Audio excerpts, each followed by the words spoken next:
Launch Day Podcast, episode Ford. Say episode Ford. That's how Episode it feels Ford to drive a F-150. Ford F-250.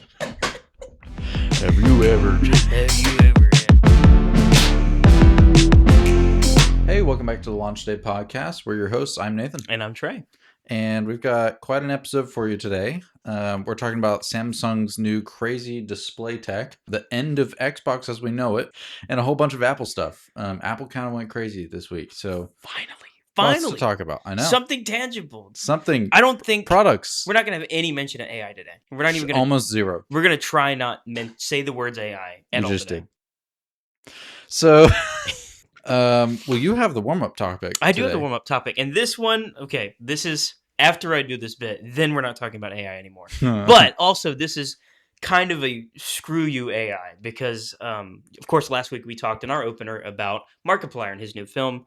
Nothing really big in the tech world about that, but it was just the fact that an indie creator was making something, and it was successful.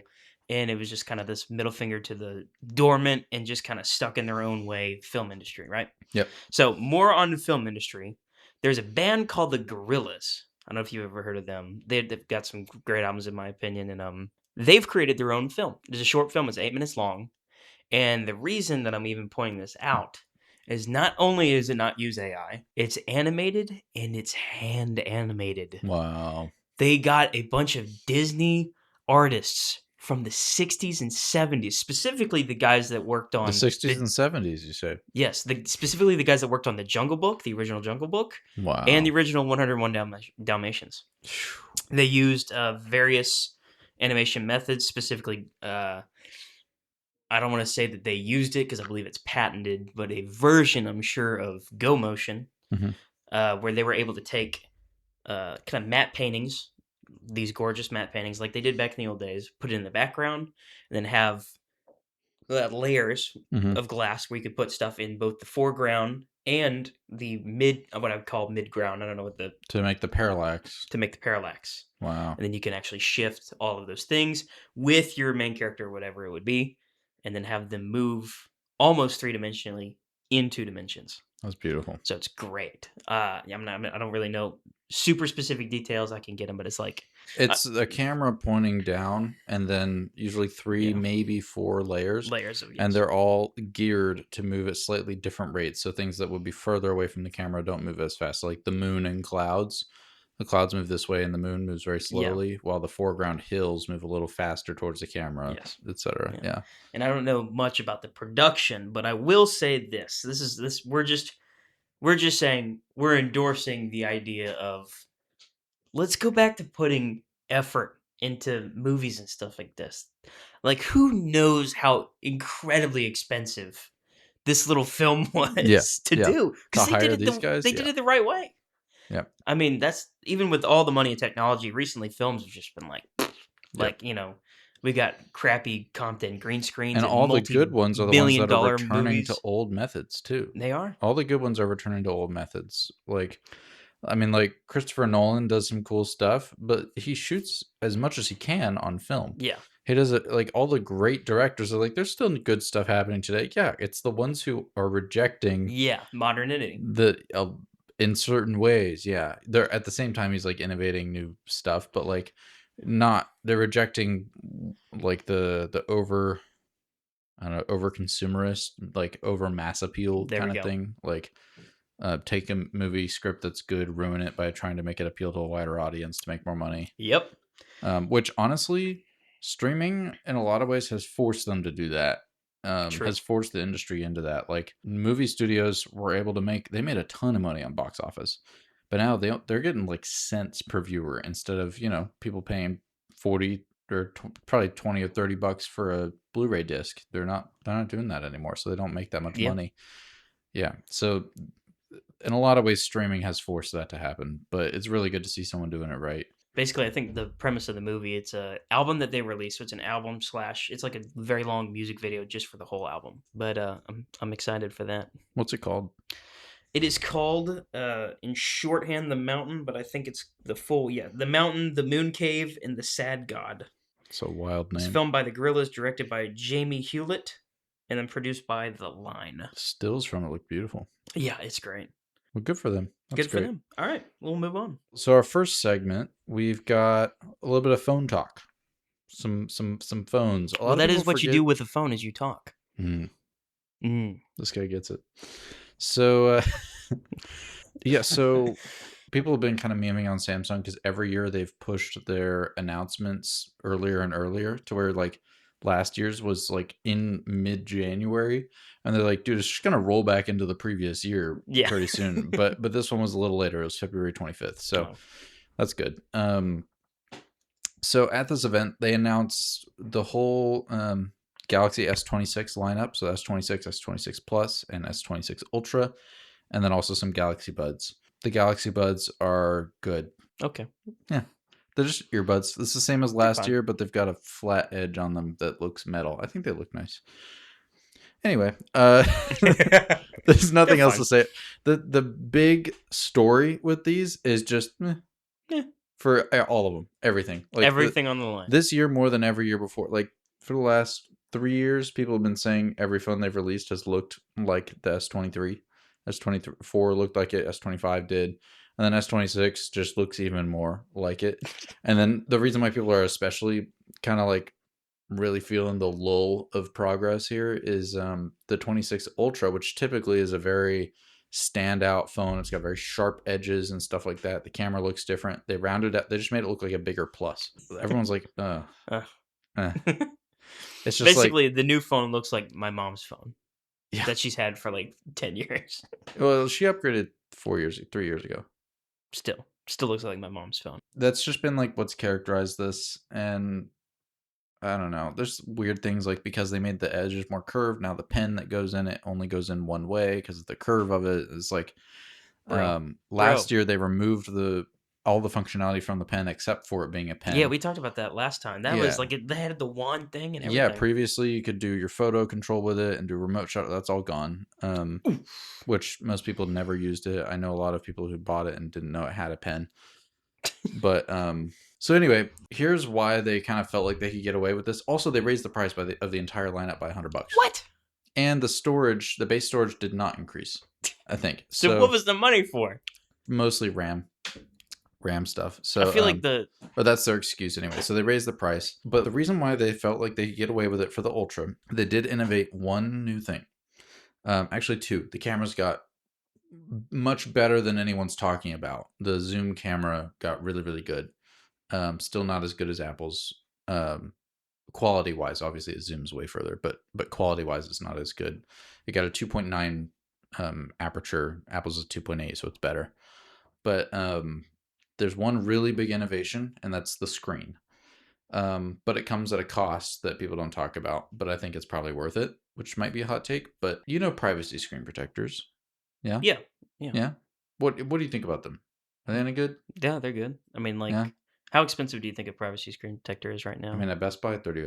$30. It's kind of overpriced. Amazon. And you're talking about, just for the audience, just in case they don't, you're talking about the screen protector on your iPhone, the phone, where you can turn it, and if you're not looking directly into its FOV, it'll go black. Yes, exactly. So a useful thing. What are the downsides? I can think of two. Scratches probably damage it, dirt, grime, get under it. I mean, it's a screen protector, so it can break. It can, lose its That's stick. Just normal screen protector stuff. I know, but it still has that quality. But I'm talking about for privacy screen protectors in particular. Once you have it on, you can't take it off. And then also, they only protect side to side. If you turn it this way. Oh, I didn't know that. I didn't know it did vertical. Yeah, I had one for like a month and I hated it. Yeah. And so I got rid of it. But like, yeah, it'll be this way, it'll turn black. But then up and down, you can see it. It'll get darker, but you can still see it completely. So if you're holding your phone like this and I'm over here, I still see everything, even though you have a privacy screen protector. Also, your brightness takes a huge hit when you have a privacy screen protector. But also, those screen protectors have like a cover, or they have a section of them that are fully clear for the camera. But that means that the light sensor can't tell that it's darker, so it doesn't brighten the screen more so you can see it. So then if it's dark in your room or whatever, it won't know. It won't know. Or if it's super bright outside, it won't know. You know what I mean? So those are the disadvantages. On this S26 Ultra, only the Ultra, none of the rest of the phones got it, which I think the price increase could have almost made sense if they all got this feature, but they didn't. You can turn it on and off. It has a built-in privacy built-in privacy screen. Yeah. So, and the That way can they do it, toggle? yeah, it can turn That's on and off. crazy, dude. But here's the cool thing: it's not just the whole screen. Yeah, it's on an OLED level, so you can decide which pixels are privacy. So that means notification. Your phone's normal, but only when you open your bank app. Your bank app is privacy. You can customize certain apps Mhm. and certain like areas or what. So also you can have just the notification banners that come down be privacy, so no one else can see those. Really brilliant. So like, for instance, if you like showing people stuff on your phone, that's the other disadvantage, is if you're always showing people stuff and you want to both watch something or something like that, only one of you can see it, and you got to keep on doing this if you have a screen protector. But if you have one because you don't want people seeing like your notifications or like your bank telling you you're poor or whatever, you can you can have it only set for your notifications, you know? So that's really, really good. The way they do it though is half of the pixels on the phone are like narrow pixels, so they just have like a little lens on top that directs light and straight instead of it going out. And then all it does is it turns off all the pixels except for those when you enter privacy mode. And it's OLED, so it can control them all individually. But that also means that when you're in privacy mode, your screen resolution cuts in half. Yeah. And also your brightness loses like 400 nits. Also, controlling all those individual, like, that's gotta kill your RAM, dude. No. That's all. No, that's managed by a whole separate chip that does all of that. Yeah.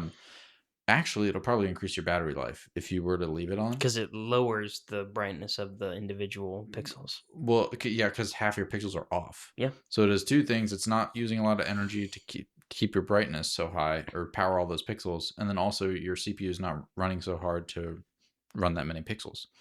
So you probably get a battery life bump while you're using it. So there's some interesting trade-offs there that people don't talk about, but I think overall it's a win. But it did lose its anti-glare layer that last year's had. That was so impressive. Where like it just wouldn't glare from any lights at all. It was really, How did they really pull nice. that off? It's just a coating.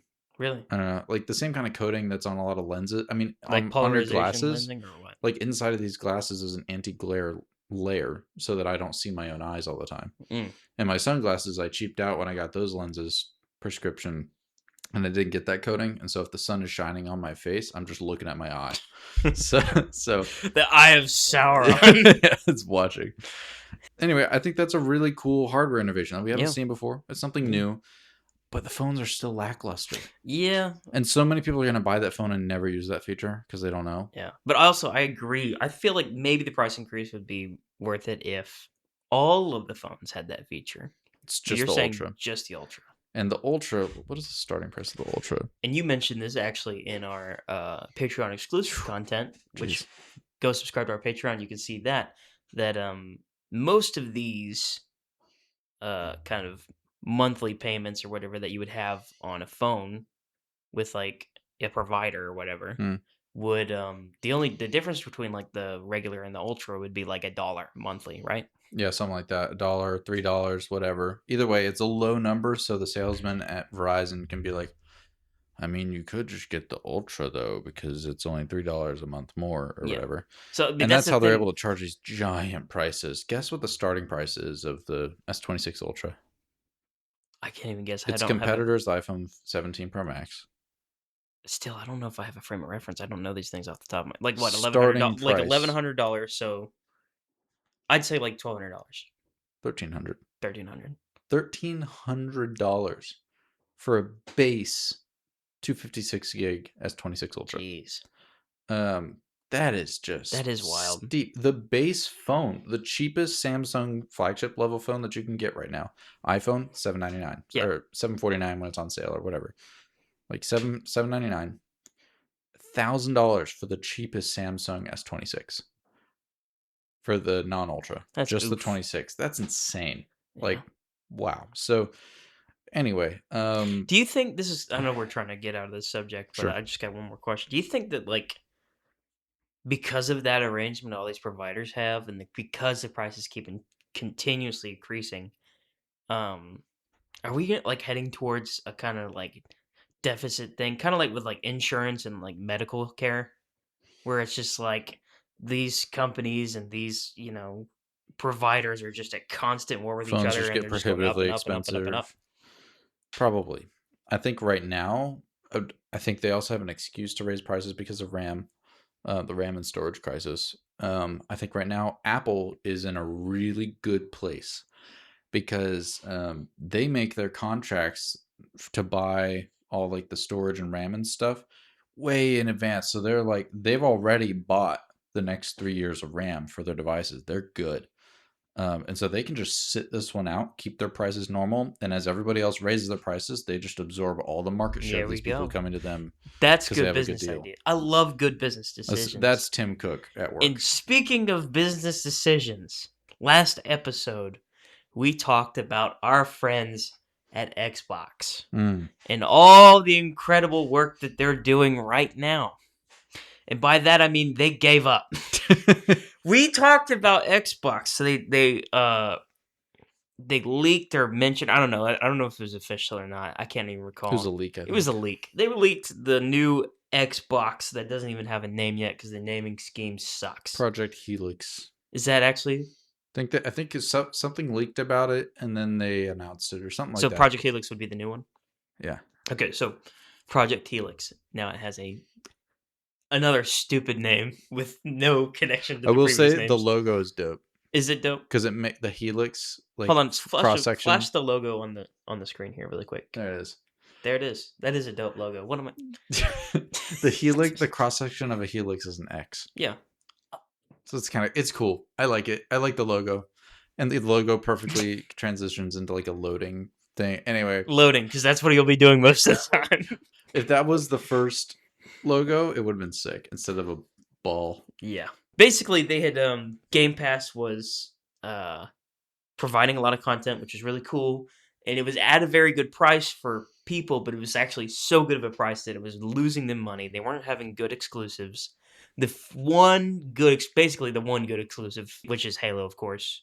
They made it cross platform. Yeah, where now PlayStation would get to have Halo, which was another just like, what are you doing there? For as far as the money's concerned, again, if you're a PlayStation user, you're in heaven right now. Put the money into making a really good Halo game and make it exclusive. Yeah, but no, they heard the people, Nathan, and they said everyone is switching to PC.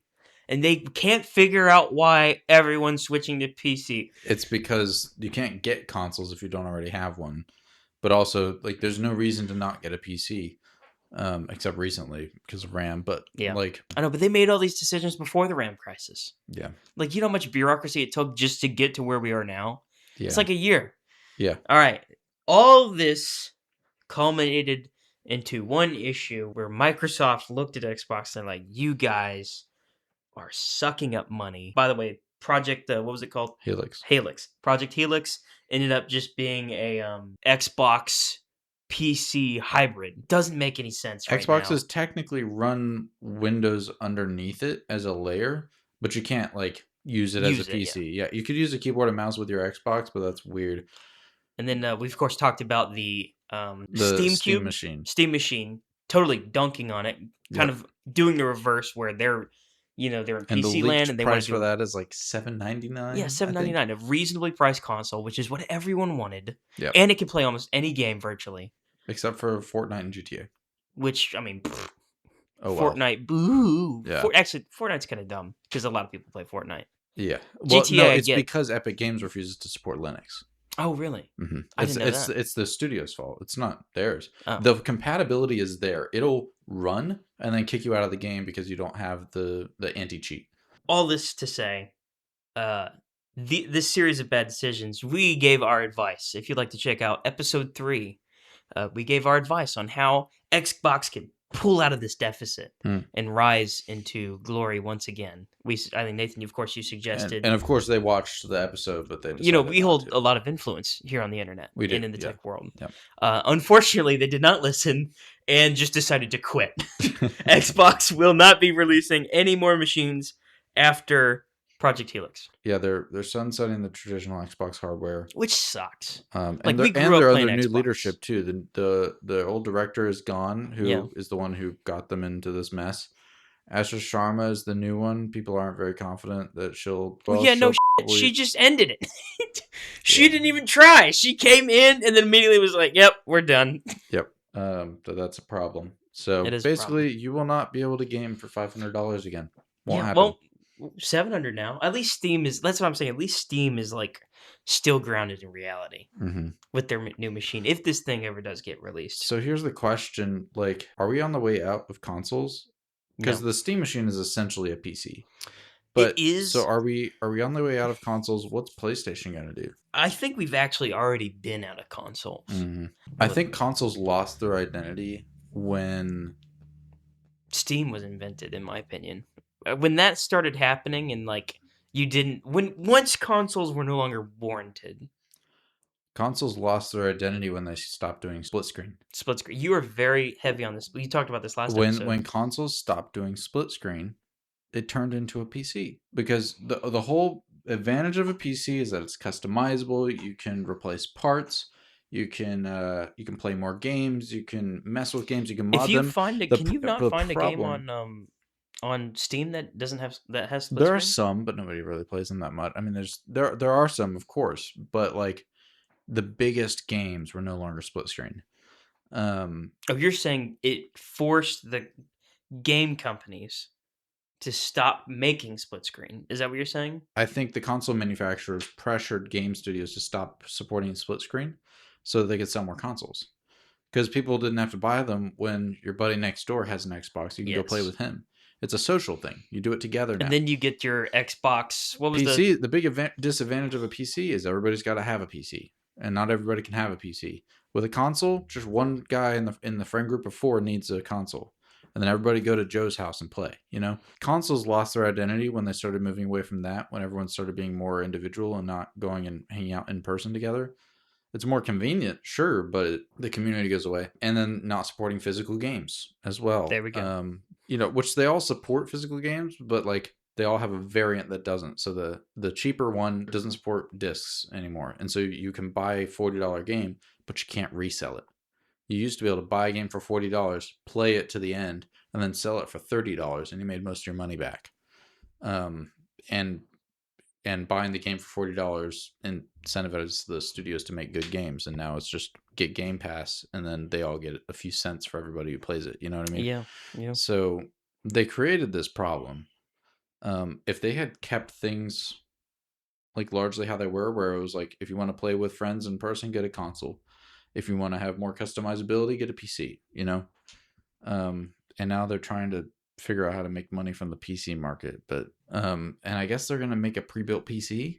I wouldn't be that mad if they just made like the Xbox game bar, if they made it like basically Xbox's UI that you could enable on the PC, kind of like Steam Big Picture mode, where you can do the whole thing with a controller. Yeah. If you could have a PC hooked up to your TV that has you can use the whole thing with a controller, never touch a keyboard and mouse. That wouldn't be too bad, but I don't know that they're going to do that. So I just think that there's a line in there. I really think that for the purpose that you're saying, and I hope that you're not the only one that's actually making this observation. I can't imagine that you're not. I'm sure a lot of people feel the same way that you do.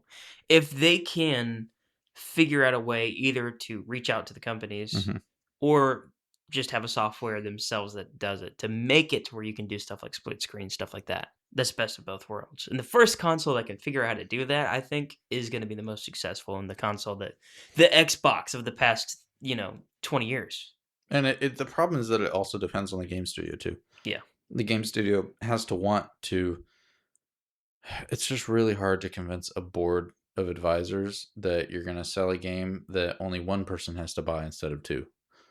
Because it's split screen, and they're like, why would you do that when you can make them both buy it, and then stock price goes up because people spend twice the money on games? It's just hard to get approved, in a boardroom, because like there's probably people within these game studios who want that, or within Microsoft but who there want are some that. things. I don't know if you ever watched that like biopic about the BlackBerry, the guy that made the BlackBerry. Yeah, and they figured out they came in like frantically. They're like, we just figured out a discovery about how we can actually make this thing worth buying. And then like the guy was just like, this doesn't work out business wise. Mm. And then they're just like talking text. He was just like, everyone pays for talking text. He's like, if we do it through the back end, unlimited free talking text. That was like the huge thing. And the guy, all he had to do was just like greenlight it.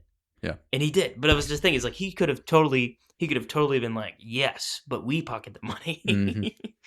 I can't help but wonder how much as that scale tips, how much of those people in the instability will choose Linux versus Windows. Depends. When they realize, okay, I've been buying consoles for $500. It looks like I'm going to have to spend $800 to $1,000 now or more. Really $800 to $1,200 to be able to play games now, whether it's on a console or not. If I go Windows, they want me to pay $100 more just to have a license. Why? Yeah. What? And then also, wait a second, my hardware will perform 10% worse if I have Windows because it's so bloated. And wait a second, it's full of Copilot. And I hate Fortnite anyway. Linux. But there's a couple downsides. You have to think about the downsides. If somebody just makes Linux, it makes a distro of Linux that is just so easy. User friendly. Because that's the thing. It has the problem with Linux is it has a learning curve. The second that somebody, well, like 90% of people don't know how to install a new operating system. Yeah, that's one thing. So the second that a machine ships with Linux, like the Steam machine. But also like using the terminal to download things. No one's going to. No, Steam machine will ship with Steam installed. It's a gaming device. It'll have a web browser already installed. What I'm saying is like we're talking about like people like making decisions to switch OS. I remember when I had a you Linux can have laptop. An app store on Linux. It just somebody needs to just do the Apple thing and just make it's all there. You just buy the thing and everything you need is there. The app store is there with all the apps you need, all the game stores and stuff, and you use it like a normal Windows PC without the crap. Yeah. That could exist. And in some ways it does right now, but until hardware ships with it, you're not. I just remember having a Linux laptop because it was like a bad laptop and Windows was like hemorrhaging it. So I had to get a different operating system. So it worked in that respect. But also remember, like anytime I wanted to download something, like I'd have to call our friend Briggs, and then he'd come in and get the terminal up and hack the mainframe for 20 minutes Google it just to download a JPEG of a hot dog. Yeah. Linux, and I'm using Ubuntu Linux, which is a very bare bones version of Linux on my PC. I think I had Mint. You had Mint. Yeah. Mint's great. As like it's one of the most Windows like. So if someone just needs to web browse and you just need to make sure it feels like Windows and they'll know where they're going, Mint is great. But like SteamOS, and then there's some other ones that are gaming specific that come with Steam and Epic Games pre-installed and stuff like that, so that you never have to touch anything. And if they've got the auto update thing working and stuff like that, make it work well for laptops, it could happen. But I think that Microsoft just has such a grip on the hardware market. It's very hard to get hardware to ship with it. And a bad time to try and get your own grip on hardware right now. Yeah. Anyway. Well, speaking of hardware, let's talk Apple. Let's talk break. Oh yeah, let's take a break. Let's take a break. We'll see you after. We'll see you.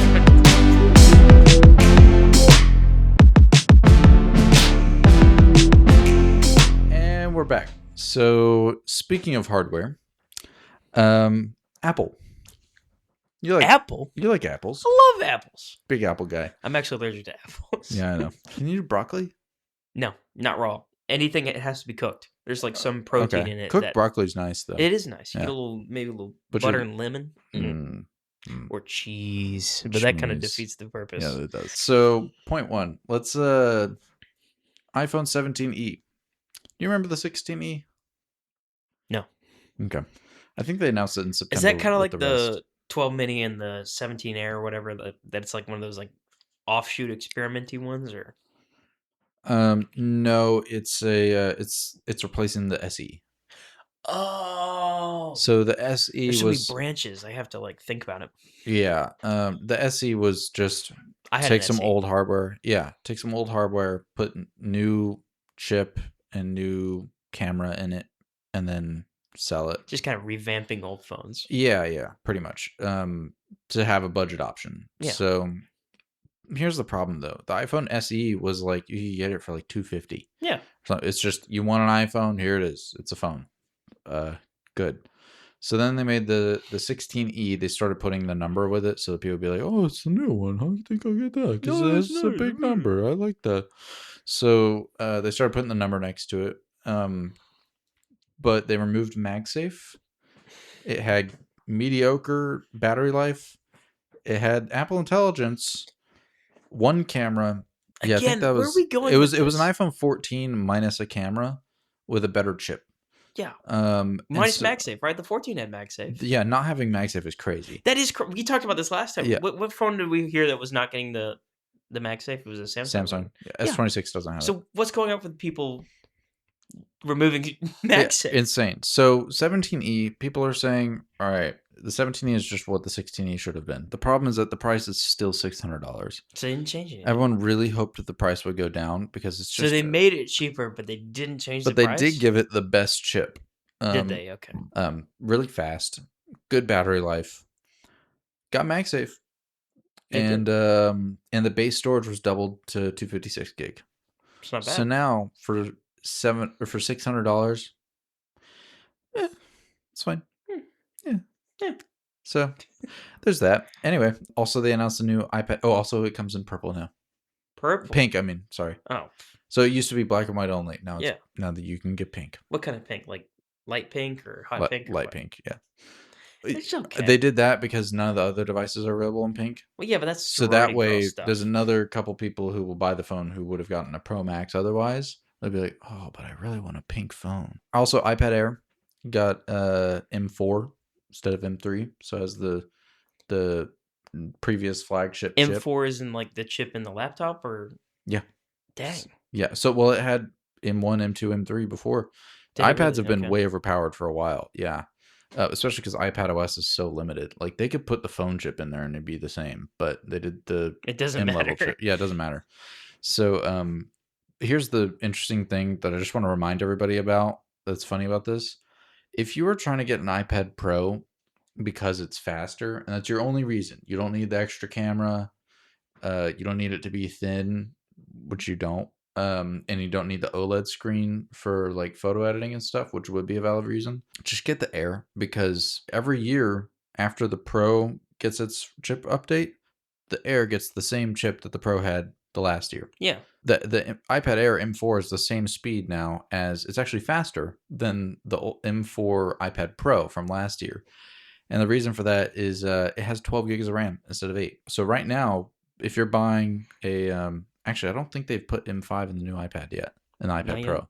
So right now, if you buy an iPad Pro, it's only going to have 8 gigs of RAM. If you buy an iPad Air, it's going to have 6. It's going to have 12. It's a good deal. Kind of weird and fun. So the MacBook Air got M5 instead of M4. Woohoo! Better at some stuff. I get 20% better. We could see that one coming. Yeah. Whatever. The price increased by $100. So now the cheapest. Is that how much more that chip was, or?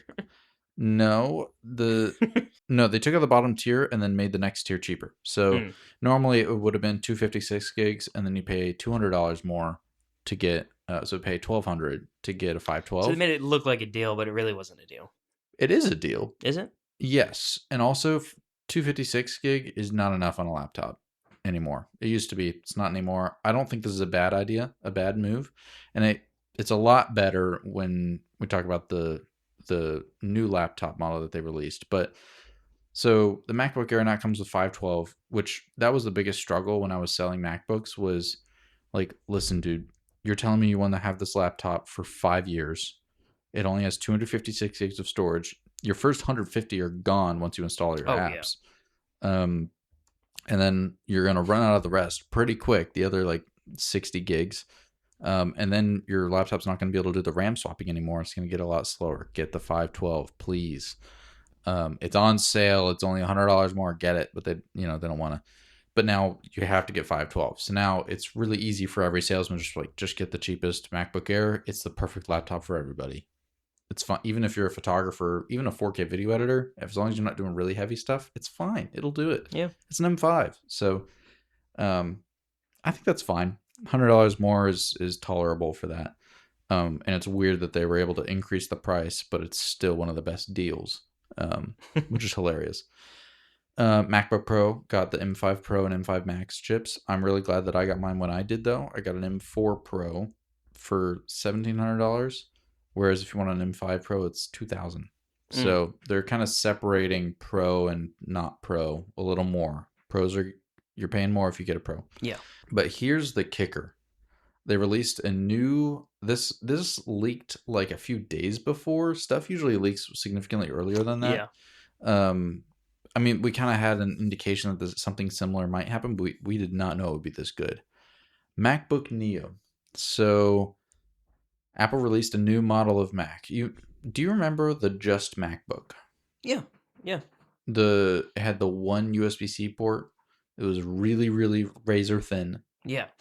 Just like it was all the keys were shrunk together, and the laptop was no wider than the keyboard. Yeah. So it was a little 12-inch, tiny little thing. Gorgeous. I think my sister had one. Yeah, like peak Johnny Ive era. Peak Johnny Ive form over function. The thing overheats in 6 minutes, but it looks gorgeous and weighs nothing.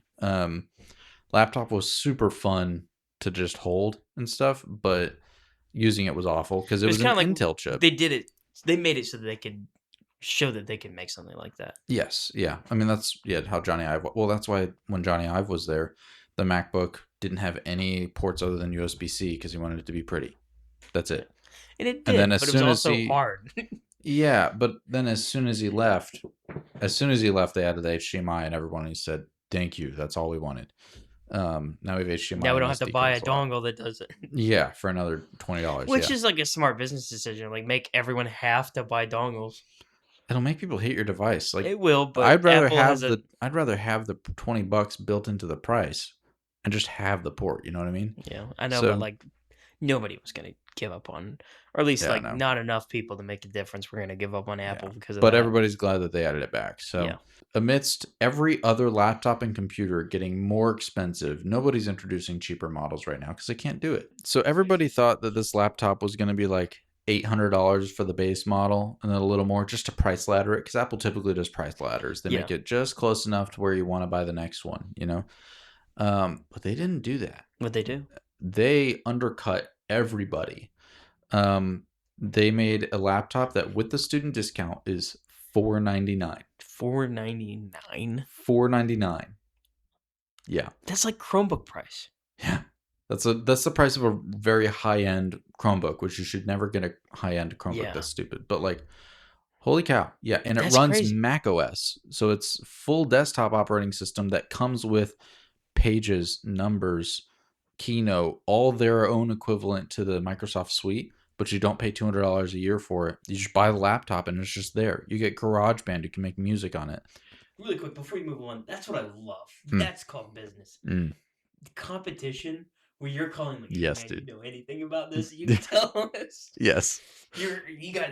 I mean, Windows. I'm sure they got like, or like, not Windows. All these companies around are just scrambling now. Oh yeah. And you know what that leads to? Hopefully, that leads to people waking up and being like, all right, let's get some. Let's be competitive. There's a couple of really interesting things about it. The chip in it.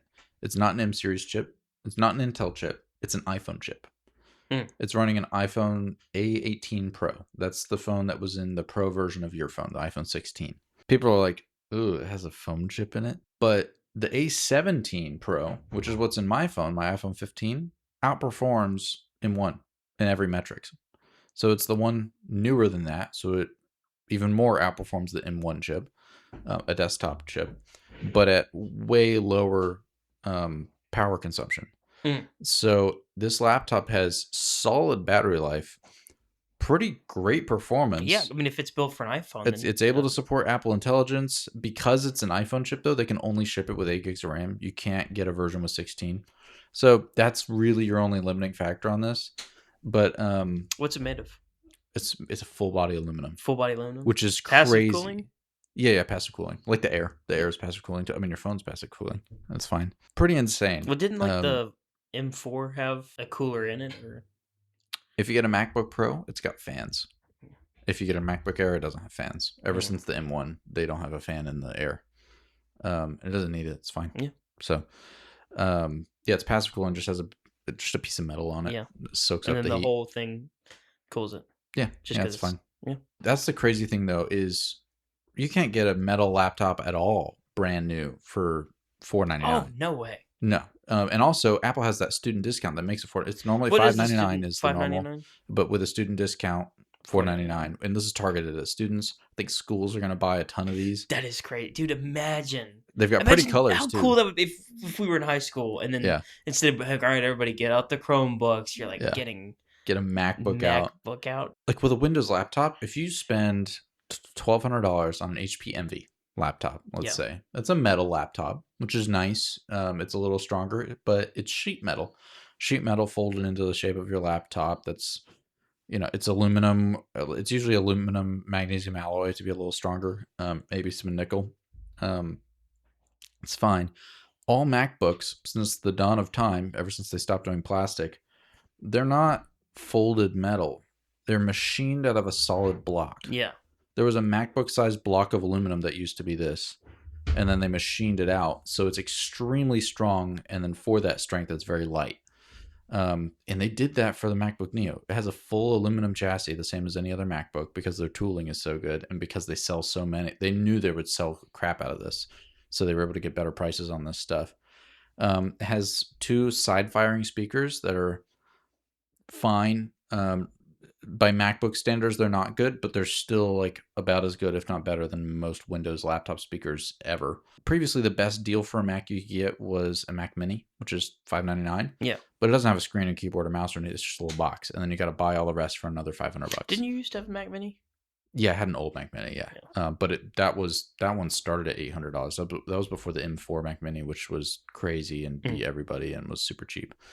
But this one, you get your screen, your keyboard, your webcam, your microphone, your speakers. Everything's built in. $499. Reviewers have tested this and like run Logic Pro and stuff and like edited 4K video on it. It does it fine. It does it almost as well as an Air. It does it better than the M1 Air did. Really? So like even if you're a content creator, you could buy this laptop and it's fine. The color accuracy is but it's still better than any other Windows laptop in that price bracket. Of course. That's a hard. You're not getting an That's OLED. a hard issue that Windows has to face up to. It's just like, oh no, everything is still. Yeah. So there's some wild pressure on the value laptop market with this. Like, ain't nobody buying Lenovo IdeaPads when the MacBook exists. And really, in a Best Buy, this is where it's going to make the biggest difference. Is where someone's like, hey, listen, like, I would love to have a MacBook, but I'm looking at the $499 bracket, so I just need a laptop for something to last me through college or whatever. And it's like, hey, actually, come feel this and feel this. This is way nicer. Couple downsides: no Touch ID unless you get the 512 gig version, but also no backlit keyboard. So that's kind of like, yeah, okay, that's fair. Backlit keyboard, I get. That would be kind of unfortunate, but also your screen will light it up. You know how people used to do this, and so they could see the keyboard. Just bend the screen down. It's fine. Yeah. They'll live. And then also, if schools are buying this, that'd be so easy to do. I'll tell you why. If you hold that laptop, and then you hold the external keyboard that comes with the iMac, the Magic Keyboard, it's the same keyboard. It's just the keyboard that they've been manufacturing for the last 10 years. Hasn't changed a bit. The Magic Keyboard. Put it in there, tinted the keys a little bit, make it pretty. And there's a version with Touch ID and a version without Touch ID. And so they're just taking the ones of those where like something was wrong with them or something. They fix it up and then put it in the laptop. And that's how they're doing that. And then the screen is it's a 12.9 inch screen, I think, or a 13 inch screen. MacBook Air is 13.6. I think it's just an iPad screen. So they've kind of Frankenstein their spare parts into this, because it doesn't have the notch. So it doesn't have that notch cut out. It's a solid, thick border all the way around. You're kidding. And the iPads recently switched to having their webcam on the side, not the top, which is good because everybody uses it like this in landscape mode. It's the same bezel size, the same camera. I think it's literally just an iPad. So they just Frankensteined a laptop together and sold it at a reasonable price because it was already cheap for them to manufacture. They're already making those screens and those webcams. That whole thing exists as a unit. Just put it in the laptop, give it a different glass panel or whatever. And then the keyboard, you already make the keys and the board for that. Just stick that in there. Put a tiny little iPhone motherboard in there, which is like, it takes up like an inch, and then the rest of it can be battery. And then you just pay for the cost of designing the tooling for just the chassis. Make the chassis really nice because you saved all the money elsewhere. and then sell it. They plan their things like 3 or 4 years in advance. Yeah. I think they knew this was going to happen. They looked at the iPhone chip performance and were like, "Hey, listen, this is getting pretty close to the M series. This is getting. We can run Mac OS on this." And they're definitely internally running Mac OS on iPhones. Oh, for sure. Here's what people are hoping though. They're like, okay, confirmed, Mac OS will run fine on an iPhone chip. Apple, please make a version of Samsung DeX, which is plug a USB-C into your phone, keyboard, mouse, and monitor, whole desktop PC in your phone. Samsung has that. 90% of Samsung users have no idea what Samsung DeX is, but if they plug their phone into a keyboard, mouse, and monitor, it'll act like a desktop PC running their own little desktop OS thing. I didn't even know that. It's amazing. It's fantastic. Yeah. And your phone is plenty fast to do it. Is it formatted like the phone OS, or does it have its own like kind of inside of it? It's not Windows. It's still Android, but does it look like Windows, or does it look? It looks like Windows. Okay. Yeah, so it looks like Windows. It has a taskbar, it has a file manager, everything. Really? Has a terminal. Yeah, so you can just use it as a PC. So some people are saying like Apple would never do that because it'll eat up people who would have bought a Mac Mini or something won't now because they'll have the phone. But I'm kind of like, if they do that and if they absolutely nail it, because they have Studio Display, it has like the camera, the speakers, the microphone, and everything in it, and then keyboard and mouse. If they just got you to buy an iPhone, like a Pro iPhone, I guess, then get a Studio Display with the keyboard and mouse, and then you just plug the phone into the computer, or if they do it wireless, they would probably try and do it wireless. They would. Like CarPlay. Because then you got to get the head up on Samsung and all those other companies that do it. But if they did that, man, that would be. Hey, I think that just like the Samsung thing, not a lot of people are going to even know how to use it, let alone know it exists. But that's something that they might just like put in the pros, like as a pro exclusive. Yeah. I mean, that's something that they you would do. That. You're right. They would probably start by putting in the pros and then kind of like over time, like all the other stuff, just put it into everything. Maybe they just leave it in the pros. I think you're right. I hadn't thought of that. I think they would just put it in the pros. That makes sense because they'd have more RAM too. True. Anyway, I think that's a really big deal. I think that laptop is gonna change a lot of things. I think Windows is gonna have to freak out. Speaking of Studio Display, they made another one, a new one. It has a better camera. It has Thunderbolt 5, and then you can daisy chain them together. Dang, really? Yep. That's all. Then the that's all. Pro Display XDR was $5,000 for this monitor. But they were comparing it to like $10,000 studio monitors for the color accuracy and stuff like that. The movie studios buy. They're like, look, it's such a good deal.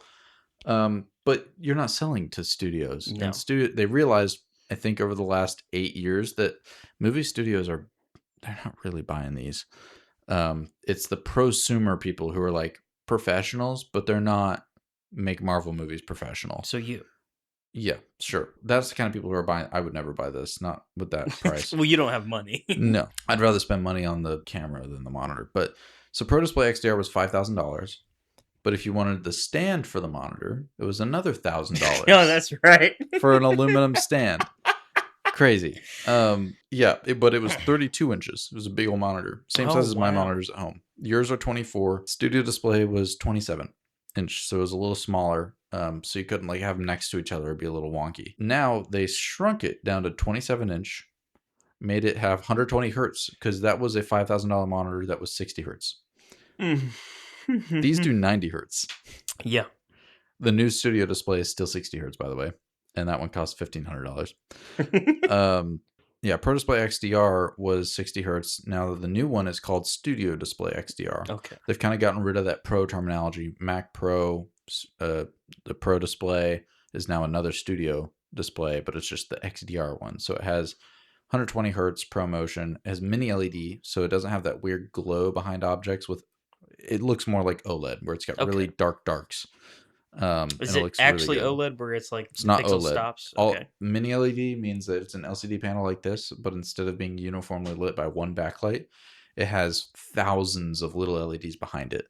But you get, because OLED doesn't achieve quite the same color accuracy, but also has burn-in issues, LCD is a much more cost-effective way to get perfect colors And then by putting a mini LED backlight, you can get pretty close to OLED and it looks fine. But it's also can do 2000 nits peak brightness instead of like 600. But they brought the price down too. It's $3,200 instead of $5,000. It includes the stand, or you can get a vase mount. And now that it's the same size as the Studio Display regular, if you need one Pro Display XDR to have the high refresh, you could just spend $3,200 for that and then get a Studio Display. They look identical, so they'll look good next to each other, but you only spent the crazy money on one of them. So that's, I think good.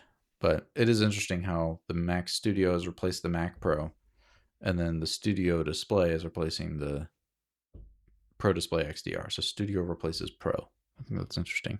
Yeah. People are rumoring that they might come out with an OLED MacBook that would have a dynamic island instead of a notch and stuff like that, and be like more. You said bigger. dynamic island. Is that what like this thing is? Yeah. The little top thing. The people are saying it might be called the MacBook Ultra. I think it might be called the MacBook Studio. Is it not already a MacBook Ultra? MacBook Pro. Ultra is Samsung's thing, so I guess they've been avoiding that word. And Apple Watch Ultra.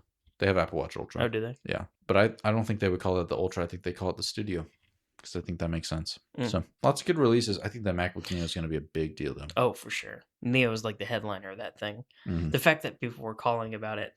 Yeah. Anyway, but I love that. Well. I love all of that. Once again, I've said this at the beginning of the episode. I'm so glad that we have stuff to talk about. Hardware to talk about. Hardware, not AI, not RAM crisis, not software. Nope. Well, make sure to let us know any comments or things you'd like to hear us talk about. And I think that'll about do it for this episode. So make sure we subscribe to the. Make sure you guys check out the Patreon, subscribe, and yeah, I think that'll do it. We've been your hosts. I'm Nathan. I'm Trey. And thanks for joining us on launch day. We'll see you next time.